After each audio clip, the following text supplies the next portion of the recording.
Makabago man ngayon ang panahon na nanatili pa rin nakadepende sa kagubatan para sa kanilang ikabubuhay yung mga tiga-tribong Batak sa lalawigang puyan ng Palawan.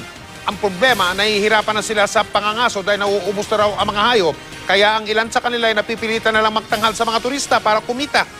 Nakatutok si Marizo Mali.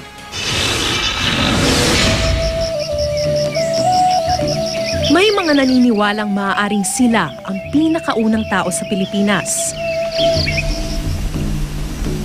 Sa daang taong nakalipas, halos hindi nagbago ang kanilang pamumuhay.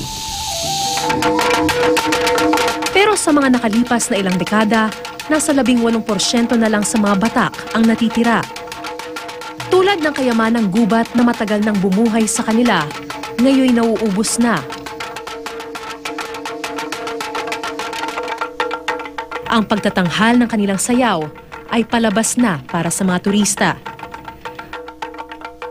Kung para sa akin, pangit yun. Hindi ka pwedeng parang ibinta ko yung tradisyon ba. Pwede mo naman ipagmalaki yun kung hindi mo pababayaran sa tao. Yung kultura namin, hindi kasi yan ipinibita namin. Tinanggap namin dahil ibinibigay.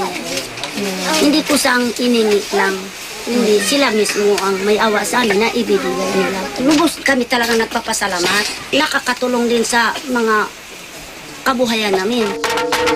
Sa ngayon, patuloy na makikipagbuno ang mga Batak na manatiling buhay ang kanilang kultura sa kabila ng mabilis na pagdating ng pagbabago. Patuloy na maghahabol sa oras na tila parating nangunguna sa karera.